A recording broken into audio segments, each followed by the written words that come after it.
Hello and welcome to the Greek Football Media Podcast. I am your host, Zachary Mavrakis, and join me today is former AEK Athens shooting guard Nick Paulos. Nick, how are you doing today? I'm doing good, man. Thanks for having me on. It's good to talk with you, and I'm excited to be here. So, I appreciate you coming. So I'm going to start off with your college days at UNC Greensboro. I see you wearing the sweater now. yep. You accomplished many accolades at the school. And the one that stood out to me was when you set the school's single game record with 10 three-pointers made off the bench. How did you get in that sort of rhythm, and what was the feeling like having your name marked in their history books? Yeah, so that was a pretty crazy game. A lot of times you hear athletes talking about being in the zone, or they just can't miss, and that's how it was for me on that game. And it was pretty crazy, because I made 4 threes in the first half, and then like you said, I was coming off the bench that game, and when I checked back into the game in the second half, I think it was like a 1-point game. Oh, wow. And then I ended up, I think, if I'm not mistaken, I made about 6 threes on 6 straight possessions in the second half, and then I think it was like 18 points in like a minute and 56 seconds of game time, which was pretty crazy. And at that point, the game was over. But I was just in an incredible rhythm, and my teammates and coaches, did an outstanding job of putting me in positions to succeed, and finding me when they saw that I was hot, and then, like you said, being in the record books is something that's pretty cool. I've got a few 3-point records and a couple other records there, and being able to look back and see, hey, I made my mark a little bit on the program, and in the history books, it's pretty cool. So. You definitely made your mark on the program. And then in 2015, AEK knocked on the door. So how was it like having such a prolific team knock on your door? Yeah, I mean, it was pretty exciting, for me. I had just graduated college, and I made the decision that I wanted to continue my playing career. So I hired my agent. I just signed with my Clutch Sports, my agency, and then I came knocking, and it was pretty exciting, because it's not every day that you get to start your career with such a prolific club. They're one of the best teams in Greece, and being able to play in European competition. We were playing in the Euro Cup at that time. It was a pretty exciting opportunity for me, and very fortunate. I was talking to my agent. He's telling me, it's a lot of rookies don't start their career at that level. So I was pretty fortunate, and that just kind of was confirmation for me that all the hard work that I put in my college years kind of paid off up to that point. And I was very fortunate and to have that opportunity. And unfortunately, Ike didn't always hold up their end of the bargain with me, and things didn't always work out between us. But it was still a fantastic way to start my career, and I look back on it very positively. So Definitely a positive experience. And what was it like moving from the United States to a country like Greece? Yeah, it was a big change, right? Having lived in the United States my entire life, I traveled to Europe before, so I had experienced a few differences in the culture and whatnot. But traveling there and visiting and living there are two completely different animals, So it was definitely a bit of a culture shock for me. One of the things that stood out to me initially was dealing with the time change was a big thing. Having to try to talk to my friends and family back home. I had to stay up a lot later than I was used to, trying to talk to those guys. But culturally, for me, I love to experience new things and experience new cultures. So in that sense, it was exciting for me and something that I look forward to doing. And I try to immerse myself into these cultures whenever possible, the best way that I can. And it's something that I feel like I might be able to do at this time in my life. Being able to live in these different countries, and in Greece especially was a bit of a culture shock, but it wasn't too hard for me to adjust. It was a great experience. So Must help that you're a little bit Greek yourself. So absolutely, yeah. Being a Greek American, I was able to.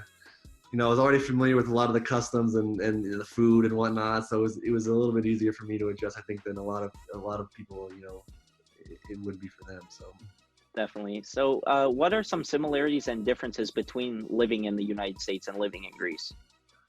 Yeah, I mean, there's a lot of differences, that jump out right away. For me, the things that I tried to keep similar were just my training routines and whatnot, because I got to remind myself that I'm there for, to be a professional and do my job and handle my business first and foremost. So I tried to keep my training regimens similar. But in terms of just, culturally living there, in America, it's a very fast-paced culture.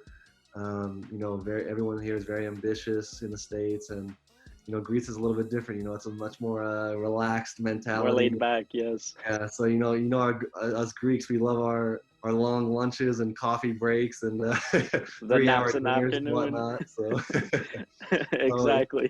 in that sense, it's a little bit different. But with the food they have there, and Greece is a beautiful, beautiful country. So I don't blame them at all for wanting to soak all that in as much as possible. So, but you become accustomed to certain things in your lifestyle. Food that you grew up eating, or just the lifestyle that you're used to. It's a little bit different, but like I said, I was able to kind of adjust and just kind of immerse myself in that culture, and um, so it's been great that way. So Amazing. And with Greece not being economically stable for the past 10 years, what was life like there pre-pandemic as well as during the COVID pandemic? yeah, so it's funny that you say that, because in 2015 when I first went to Greece, Greece was just starting to kind of recover from that economic crash that they had years before. And so when I got to Greece, you could see that they were still kind of bouncing back from that. And even my agent and when I was the managers and Ike and the whole team with Ike, they were suggesting to me that maybe I don't put my salary into a Greek bank account, because they had they had regulations that you could only take out a certain amount of money from your account Yes. per day. So they were trying to do capital control during that time. And so it's funny, you'd see people lined up at the ATMs around 11:30 at night. They take out money at 11:30. They get back at the end of the line and take out money again the next day once the clock hit midnight. But um, it's interesting to see during that time, how they were still kind of recovering from that economic hardship that they've been facing. And then, but if you weren't aware that they had gone through that, I don't think you'd ever know that. The Greek people are still, trying to live their lives, and you see people out to dinner all the time. You see people at out at the mall shopping and whatnot. So they didn't let it affect them, which I thought was really great. But now, like you said, during this pandemic, unfortunately, it's going to look like it's going to hit the economy in Greece very hard. I know they rely on tourism as one of their main boost for their economy, and Definitely, yeah. so it's going to be unfortunately, it's going to I think hit Greece hard again in that sense. And I was only in Greece during the very start of this pandemic, so I didn't get a chance to see how it's had its impact living there now. But I think unfortunately it's gonna have its take its toll on the economy again, unfortunately. So It is very unfortunate. And in your personal opinion, how do you think Greece has handled the COVID pandemic? um, in my opinion, I think they did a fantastic job, at least initially. They were closing the borders, when neighboring countries like I remember Italy and Spain were getting pretty heavily affected by COVID during that time. And I think Greece acted very swiftly.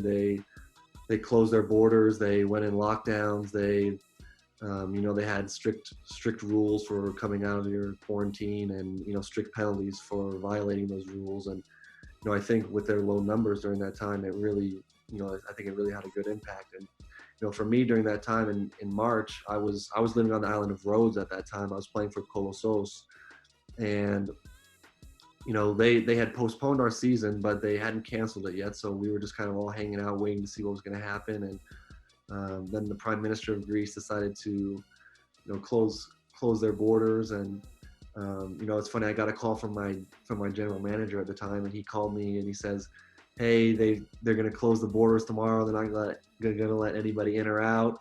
And they said, we're going to fly you home and get you home before that happens. But, you have to be at the airport in 2 hours. So Oh my gosh. it was pretty crazy. I had to pack in record time and get to the airport. And then, flew home right before they were able to close their borders. But I think initially Greece did a fantastic job with it.